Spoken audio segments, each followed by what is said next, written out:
the gas station stalker. He smiled at me like he'd been waiting for me all night.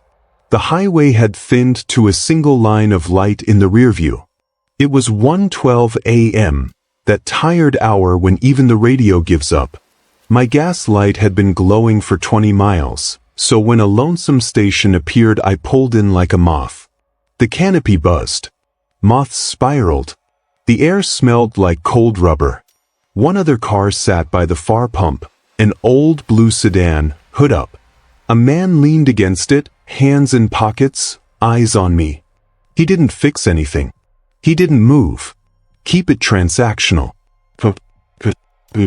I stepped out. The night wrapped me like wet cloth. The pump screen flickered to ads. The man smiled, small, like I'd arrived on schedule. "Long drive?" he called. "Yeah," I said, squeezing the handle. I avoided looking. My heart thudded anyway. He didn't pump gas. He drifted toward the store. I followed. Standing in the open felt like being a bug on a plate. The bell gave a tired jingle. Inside smelled of burnt coffee. Fluorescence hummed. I grabbed water, pretzels, a coffee I wouldn't drink. When I turned down the next aisle, he was there again. 2 feet behind me. Close enough to hear his wet breath. I shifted. He shifted. Every shelf I stopped at, he stopped, half a beat later, like a rehearsal. At the counter, the clerk never looked up from his phone. "That it?" "That's it," I said, voice too light. Behind me, the man exhaled through his teeth like he was savoring something. The card terminal glitched, froze, then came back. My fingers felt numb on the buttons. "Be safe out there," the clerk mumbled. The bell jingled as I pushed outside. The night felt colder. The pumps hissed to no one. I slid into my car and locked the doors. In the mirror, the store, the empty doorway. No blue sedan man. He stepped out of the shadows between the ice freezer and the propane cages like he'd been poured there. Met my eyes through 2 panes of glass and 30 feet of air. Still smiling. I started the engine. The sound felt fragile. I pulled toward the exit. The county road beyond was a black ribbon between trees. Headlights bloomed in my mirror. The blue sedan tucked in perfectly behind me. Coincidence, I thought. He's leaving too. I took the first right. He took it. The first left. He followed. I sped up. He matched. I slowed to let him pass. He didn't. My phone flickered from 2 bars to no service. The map froze in a green void. My breath fogged the cabin. My palms slid on the wheel. I turned down a road so narrow branches scraped both doors. He drifted through as if he knew the width of our cars by heart. Same neighborhood, same route, small town. My brain kept offering reasons. None lasted 10 seconds. A hand-painted sign pointed toward Alma Diner, closed. I bounced into the cracked lot and parked nose out. I pretended to make a call, phone to my ear, hand waving like someone was listening. He pulled in behind me and stopped so close my bumper vanished. He kept the engine idling. Headlights pinning me. "Yeah, I'm here, right now. 2 minutes," I said to no one, heart slamming. His driver door squealed. He got out. Not big. Somehow worse. One hand in his jacket pocket, he walked toward my window in a steady, on this pace walk. I cracked the glass an inch. "Can I help you?" It came out small. Up close his eyes looked milky, like dishwater. "You okay out here?" he asked. No concern.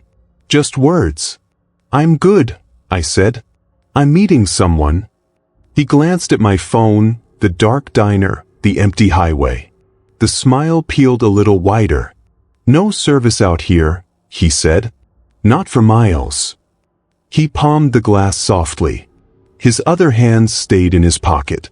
He looked past me into the car like counting seats. Headlights swept the lot. An 18-wheeler roaring past on the highway, horn yawning low as it hit the straight. The high beams washed everything white. He flinched. His hand slid off the window. 2 quick backward steps, eyes jumping from the truck to me to the road. Then he turned and ran. Full sprint to the sedan. Door slam. Tires spit gravel. He shot out, taillights shrinking to embers, then gone. I sat perfectly still. The diner returned to dull gray. A long minute passed before I remembered how to breathe. I drove to the nearest town at 25 like a 90-year-old with a casserole. At the police station, fluorescent light made everything look fake. I gave a statement with hands that wouldn't hold still. The officer typed, nodded, called a patrol to sweep the roads. "You did the right thing," he said. At dawn I watched a coffee in a paper cup go cold on my hood while I convinced my body to stop shaking. I drove home with the sun in my eyes and every car behind me a threat. That was months ago. My friends think I got spooked by a random driver. Maybe. I wish it felt that simple. Now, when a set of headlights clings to my bumper longer than it should, the world tightens. I rehearse exits. I count turns. I picture dead lots and glass doors that don't open fast enough. And sometimes, at a red light on an empty road, I catch myself searching the mirror for a face I saw for seconds. Small smile, dishwater eyes. Wondering if he's still out there, following someone else, practicing the routine until they stop pretending to call for help. Until the road is his again. The hallway man. I step off the elevator, and he was standing at my door. The building was so quiet I could hear the hum of the fluorescent lights above me. My shoes made no sound on the carpet. It was just past 2 a.m., and the city outside was asleep under a sheet of cold mist. I was coming home from another brutal night shift, half dead, thinking about nothing but collapsing in bed. The elevator doors opened, and I was already digging for my keys when I froze. There he was. A man. Standing directly in front of my apartment door. Not leaning on the wall. Not checking his phone. Just standing there. Bare feet on the carpet. No shoes. No bag. No sound. His head tilted slightly, like he'd been listening to the door before I arrived. My keys trembled in my fingers. Excuse me?" I said, my voice trying to be casual and cracking halfway through. He didn't answer. Didn't blink. Just watched me. My throat clicked as I swallowed. I forced my feet forward, trying to walk like I belonged here, like I wasn't unraveling inside. When I passed him, his head turned to follow me. Slow. Mechanical. The key scraped the lock before I got it in. I shoved the door open and slammed it behind me. The deadbolt clunked home. Silence. I pressed my back to the door, breathing through my teeth. A sound. A soft scrape. I leaned forward, peering through the peephole. He was inches away. Ear flattened to the wood, hair brushing the frame, eyes closed. Listening. Every muscle in my body screamed to run. Instead, I stood frozen as my heart slammed like fists on the inside of my ribs. The doorknob twitched. Then began to turn. Slowly. Metal grinding in tiny jerks, deliberate. I jolted into motion. I shoved the couch, the coffee table, anything I could grab against the door, stacking them like sandbags. My arms shook from adrenaline. The knob stopped. Silence. Then his voice slid through the crack under the door. My name. So, whispered like he was inside my head. My skin went cold. I stumbled backward, hands clamped over my mouth. He screamed. A single high, tearing shriek that made the walls shake. The lights blew out with a pop. Darkness drowned everything. I bolted to the bathroom, slammed the door, twisted the lock until it stopped. The tile was freezing under my knees as I crouched against the tub. The apartment beyond was silent. Too silent. No footsteps. No door opening. No retreat. Just thick, pressing dark.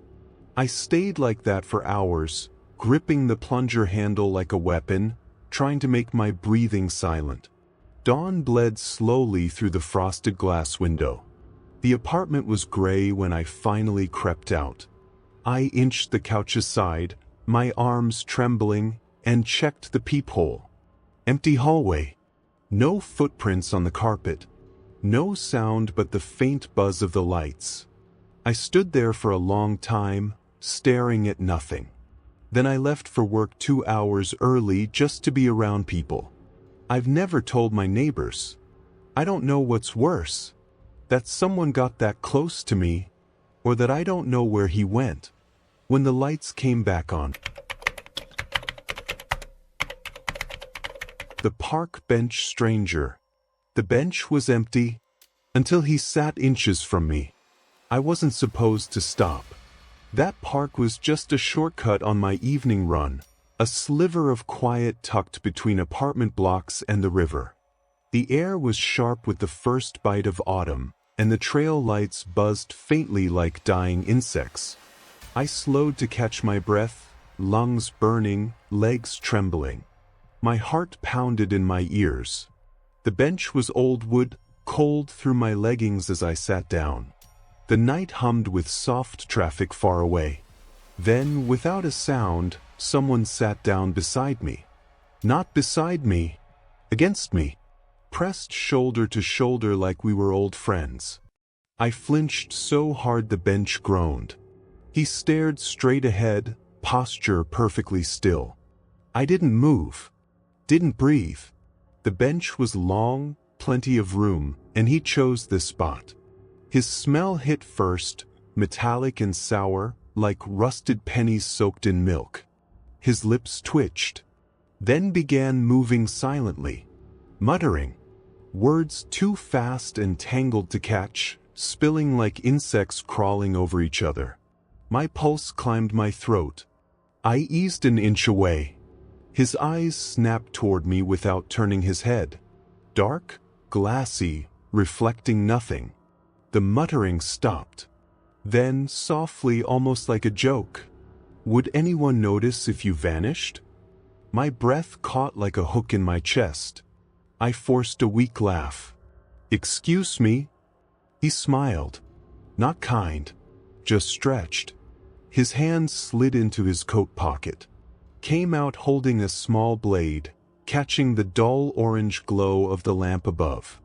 I stood slowly, my legs trembling. I should get home. His fingers clamped my sleeve. Tight. I yanked hard, fabric tearing with a hiss. I bolted. The world snapped into tunnel vision. Path, trees, dark blur. His feet slapped the path behind me. Faster. Closer. I sprinted toward the far street light where the trail met the road. A cyclist appeared, headlights swinging like a pendulum. "Help!" I screamed, voice cracking. The man's footsteps stopped. I didn't dare look back. The cyclist braked hard, eyes wide. "What's going on?" "Call the police." I gasped. The man was gone. No sound, no shape in the dark. Just empty path behind me like he'd never existed. The cyclist rode with me to the station entrance at the edge of the park and waited while I called 911. Officers combed the area, found nothing. No one. I sat on the curb, shaking until my legs went numb, clutching my ripped sleeve like proof. I never stop at that park anymore. I don't even walk past it, because now I know how easily someone can slip into your space. Without a sound, without warning, like they've been waiting for you to sit still, just long enough to decide if you'll run. The late-night librarian. The library had been closed for an hour, but someone was still walking between the aisles. It was the last week of finals, and my brain felt like wet cardboard. The university library stayed open late during exam season, and I'd taken full advantage. By midnight, I was the only one left on the second floor. The silence was thick, almost soft. The fluorescent lights hummed faintly, and the old HVAC system exhaled warm air in tired, slow breaths. I sat at a corner table near the tall windows, notes spread like a paper fortress, and tried to convince myself I could absorb an entire semester of material in one night. It was almost peaceful, until I heard footsteps. So, measured. They echoed faintly down the row of history books to my right. I froze, highlighter suspended over the page. The library closed at 11. No one should be here but me. And maybe the night guard, if he even existed. "Hello," I called. My voice felt too loud, swallowed by the carpeted air. No answer. I stood and walked down the nearest aisle, shoes silent on the faded carpet. Empty. Just rows of books, their spines like blank faces. I turned back toward my table and stopped. My phone screen glared up from the desk. No service. Weird. The signal had been fine all night. The overhead lights buzzed louder, then dipped, washing the room in gray. I told myself it was fine. Old wiring. Long night. Then I heard it. My name. Faint. Whispered. From the history section. My heart slammed like a fist in my throat. I spun toward the voice. Empty. But in the dark window reflection, something moved. A tall shadow gliding silently behind me. My breath hitched. I whipped around. Nothing. My table, my papers, the yawning emptiness. The silence didn't feel peaceful anymore. It felt expectant. Hungry. I shoved my notes into my bag, hands trembling so hard the pages slipped to the floor. The hum of the lights felt louder now, pressing in like static. I started walking toward the exit. My boots barely touched the carpet. Then I heard it. Breathing. Behind me. Slow. What? My legs locked. I forced myself forward, faster, until I was almost running. The exit doors glimmered under their security lights like salvation. My breath rasped like tearing fabric. I hit the crash bar on the glass doors. They didn't move. "Come on," I hissed, shoving harder. Nothing. Behind me, a single footstep. Close. I slammed my shoulder into the doors. They burst open all at once, like pushed from the other side. Cold night air hit me like a slap. I ran into the dark, shoes smacking the concrete steps, vision tunneling, lungs ripping for air. I didn't stop until the glowing windows were far behind me, shrinking to faint yellow squares in the dark. I collapsed on the grass outside my dorm, clutching my bag to my chest like a shield, heart hammering against my ribs. I sat there until sunrise. I never went back at night. Even now, I can't step into an empty library, because the silence doesn't feel quiet anymore. It feels like it's listening. The motel balcony. He was standing on the balcony across from my room, even though that room was supposed to be empty. The motel sagged under its own weight, like it was tired of pretending to be alive. Paint peeled off the wooden railings, the buzzing neon sign out front read only understood had burned out. I had been driving for 11 hours. My eyes felt sandblasted. This was the only place for 50 miles. Inside, the lobby smelled of mildew and burned coffee. The receptionist didn't look up from her crossword. "Room 9, she mumbled, sliding a tarnished brass key across the counter. I hesitated. "Anyone else staying here tonight?" She shook her head. "All empty but you." A thin draft followed me as I climbed the creaking outdoor stairs. The sky had gone black behind the power lines. That's when I saw him, standing on the balcony across from my door. Still facing me. No phone. No bag. Just watching. I slowed, hand gripping my bag strap until my knuckles ached. "Evening," I said softly, just to break the tension. He didn't answer. Didn't blink. I slid my key into the lock, slipped inside, and turned the deadbolt. The room smelled faintly of bleach and old cigarettes. The heater rattled to life like loose coins in a dryer. I told myself he was another guest, even though she said I was alone. Hours crawled by. I half-watched TV, too wired to sleep. At some point, I peeked through the thin curtains. He was still there. Same spot. Same posture. Watching my door. My stomach twisted. I closed the curtains tight. But later, when I checked again, he was gone from the balcony. Relief barely had time to hit before I saw him. At my window. Right against the glass. His face inches from mine. I stumbled back, heart detonating in my chest. I grabbed the room phone, dialing the front desk with shaking fingers. Silence. No dial tone. The door handle began to turn. Slow. Metal scraping metal. I lunged for the dresser and shoved it hard across the carpet. It slammed against the door frame just as the handle rattled violently. The whole frame shuddered. A single deafening bang. The walls shook. Silence. I pressed my back to the far wall, staring at the door, too scared to breathe. Minutes dragged past. Nothing moved. The heater clicked off, plunging the room into cold. I stayed like that until the sky outside the curtains turned pale. When the first strip of light hit the carpet, I grabbed my bag, shoved the dresser aside, and yanked the door open. The balcony was empty. The entire motel was silent. No footsteps. No cars. Like it had all been abandoned for years. I didn't check out. I didn't look back. I drove until the sun was high and the cracked lot was only a blur behind me. I've never stayed in a motel alone again. If I don't see cars in every space, I keep driving. Because I know how it feels to lie awake while someone stands outside your door, waiting for you to move. The subway passenger.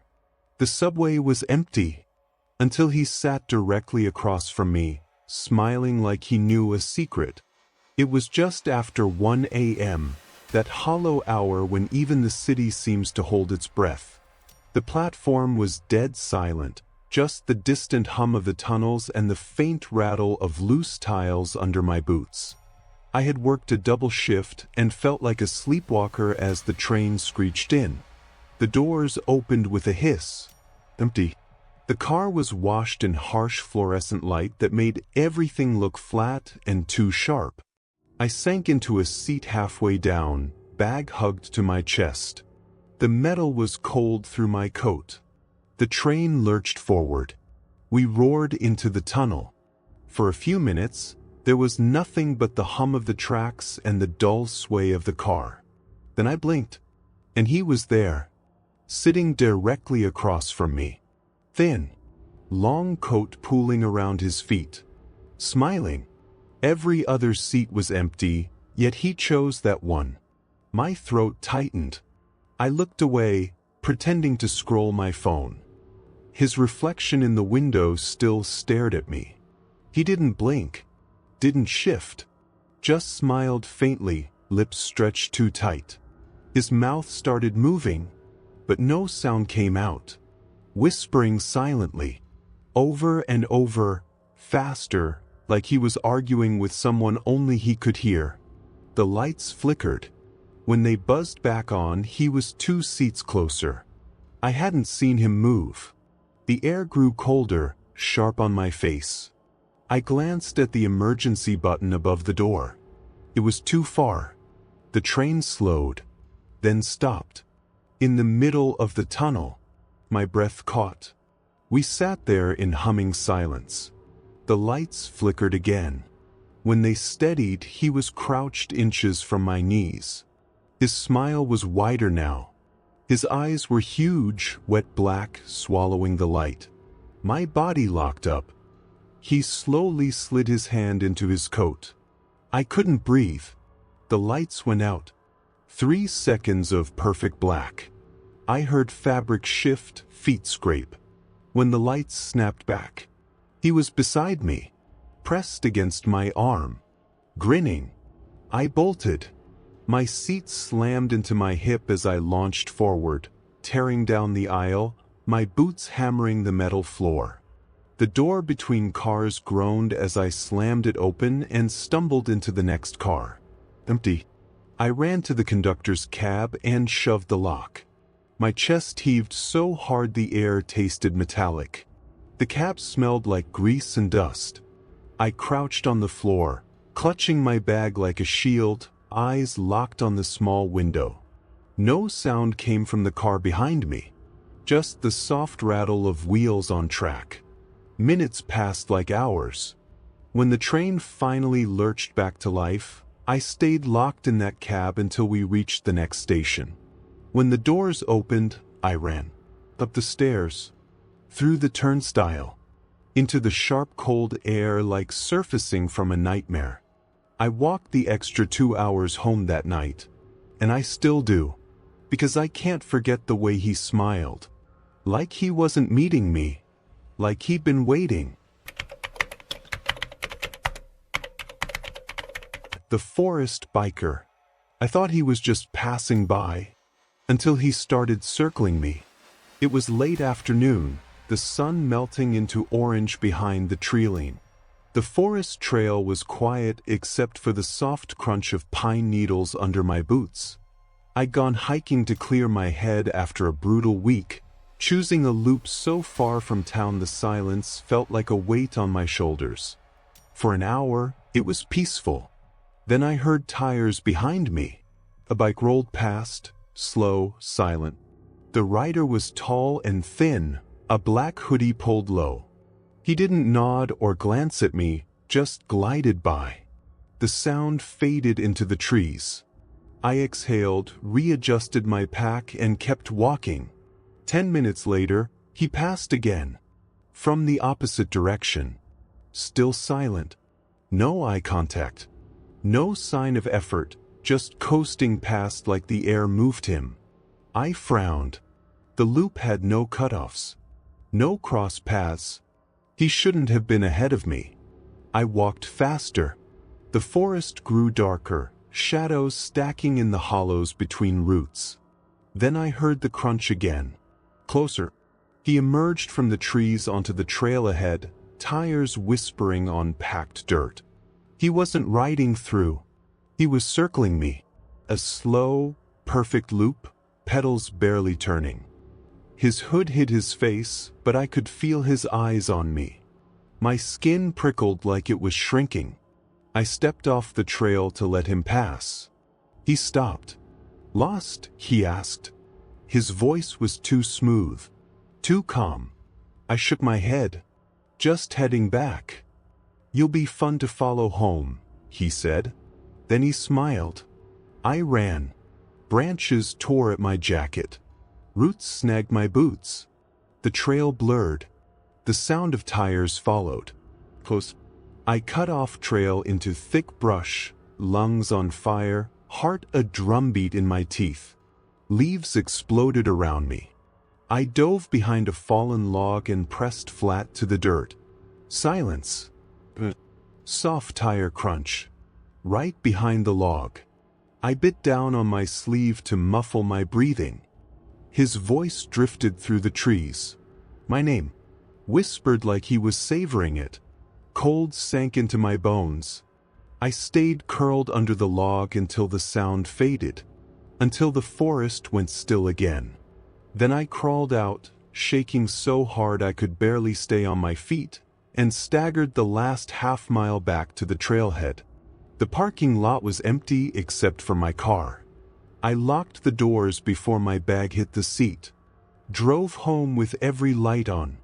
I used to love hiking alone. But now the woods don't feel peaceful.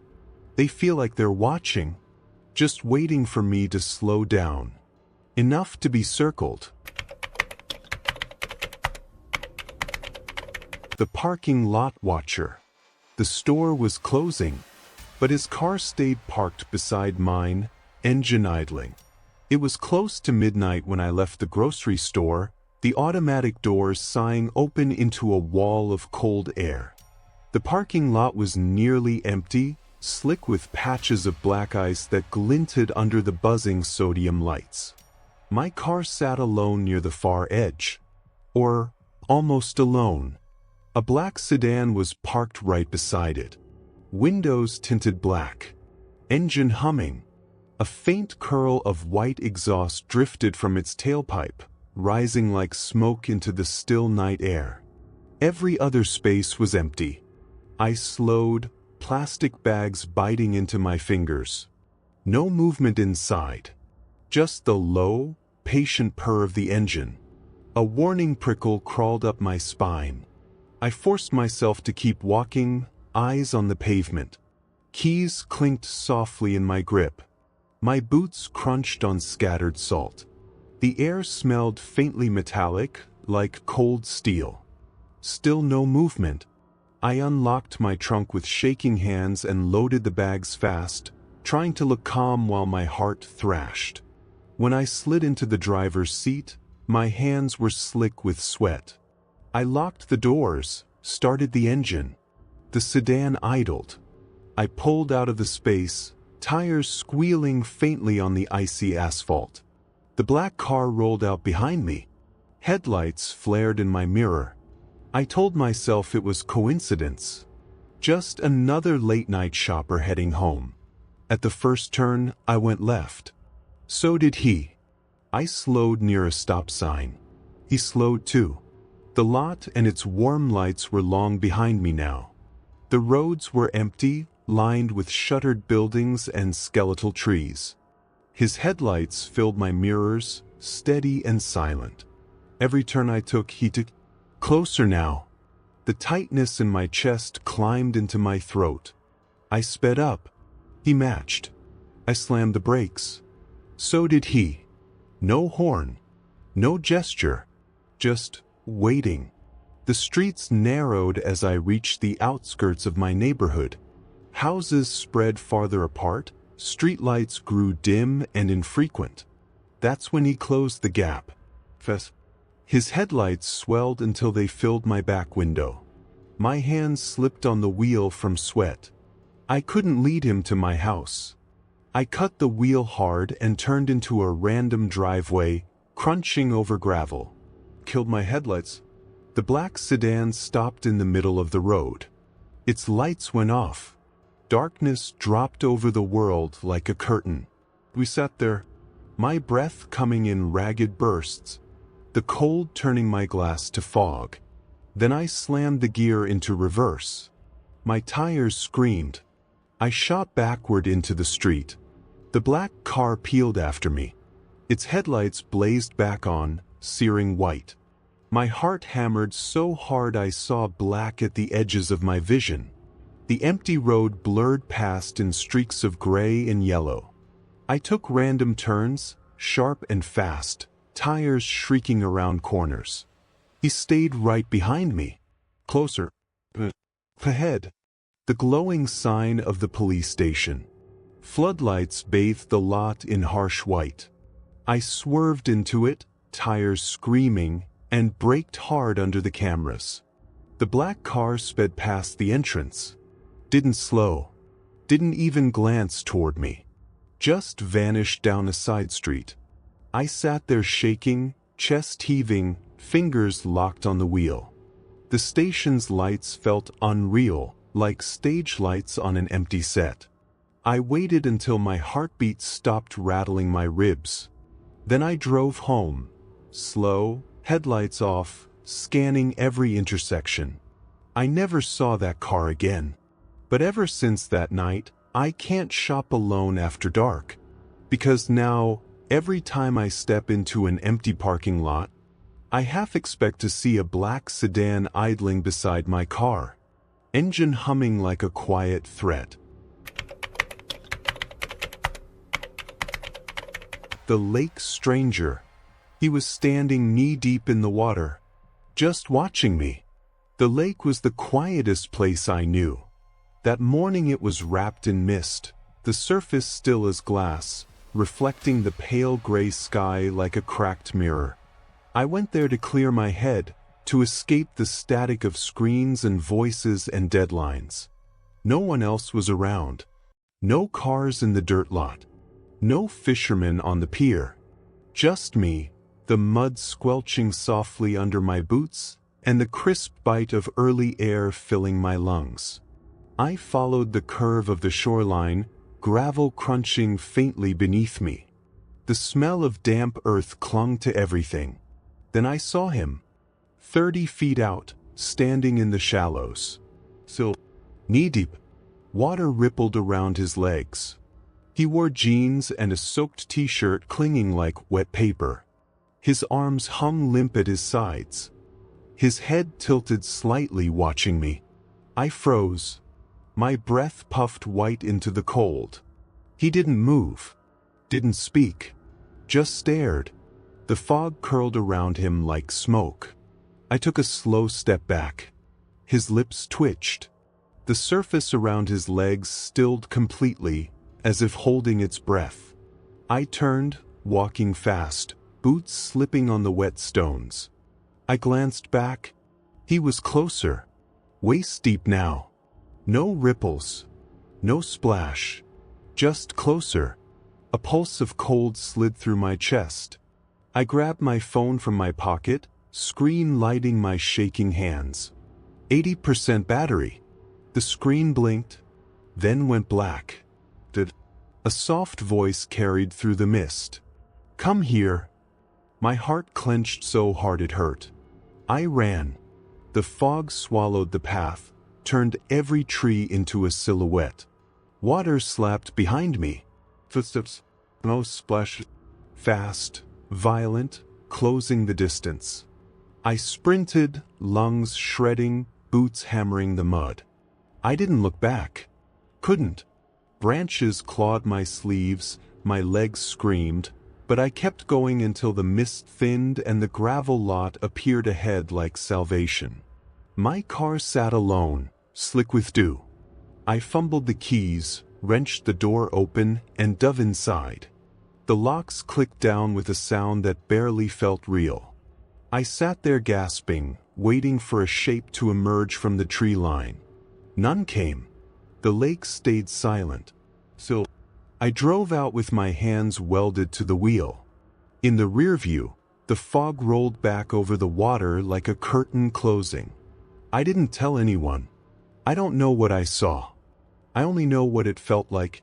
Something patient, waiting, standing where no one should stand, asking me to come closer, just to see if I would. The window man. I saw his reflection in my window, but I live on the 3rd floor. It had been storming since dusk, wind howling between the buildings like it was trying to pry them open. The rain lashed my windows in hard, slanted streaks, rattling the loose panes. I was curled on the couch, lights low, a blanket wrapped around me, trying to let the sound drown out my brain. The air smelled like wet concrete and ozone. Lightning cracked somewhere close, and the entire apartment flashed white. In the glass of the window across from me, I saw him. A man. Standing behind me. I spun so fast my neck cracked. Empty. Just my living room. The reflection had been clear. Wide shoulders, tilted head, dark hair slicked to his skull like he'd climbed out of the river. A drop of cold sweat slid down my spine. I stood slowly, every muscle buzzing, and stepped toward the window. The rain blurred the city into a mess of glowing smears. No balcony outside. Nothing he could stand on. I pressed my forehead to the glass, heart thudding. That's when the curtains beside me moved. Just an inch. Just enough to stir. The window behind them was locked. No draft. My mouth went dry. I gripped the fabric and yanked it back. Nothing. Empty glass. Lightning split the sky again. and his face slammed into the window. Inches from mine.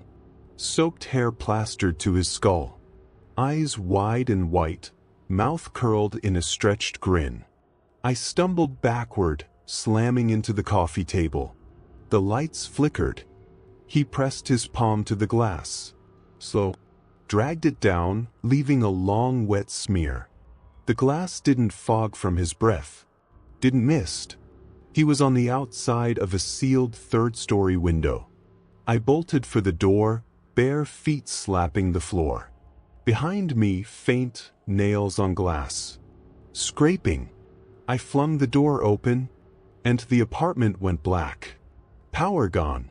Wind roared through the hallway as I ran, blind and shaking. I banged on my neighbor's door until she yanked it open, eyes wide. "Please," I gasped, "please call the police." She stared at my face, then over my shoulder. Nothing was behind me. The police searched the building and found nothing. No sign anyone had climbed the walls. No footprints on my balcony. Nothing but the smear on the glass, already drying to nothing. I moved my bed to the opposite wall. I keep the curtains shut now, because sometimes I think about what would have happened if I hadn't been looking at the window, when he was already looking at me. The bus stopped stranger. He emerged from the woods and sat pressed against my side. The air was wet and cold, the kind that clung to your lungs. Fog curled up from the pavement as I stood at the rural bus stop, clutching my bag to my chest to keep my hands warm. It was just after sunrise. That strange hour when the world is technically awake but still half asleep. The stop was nothing but a single metal bench by the edge of a wooded field. No shelter. No lights. No one else. Until I heard footsteps. Slow. Uneven. From the tree line behind me. A man emerged, moving like he wasn't sure how his legs worked. His clothes were caked with dried mud. His hair hung in greasy clumps over his face. He walked straight toward the bench and sat down, pressed right up against me. The entire bench was empty, and he chose that spot. His arm brushed mine. My whole body locked. I slid a few inches away, pretending to adjust my bag. He slid closer, pressed against me again. His breath smelled sour, faintly metallic. His eyes were wide, glassy, fixed on my face. Unblinking.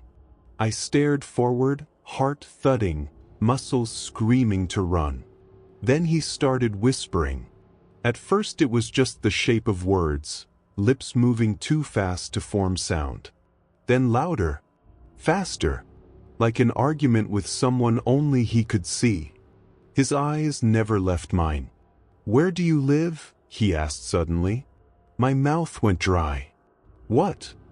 Is anyone expecting you today?"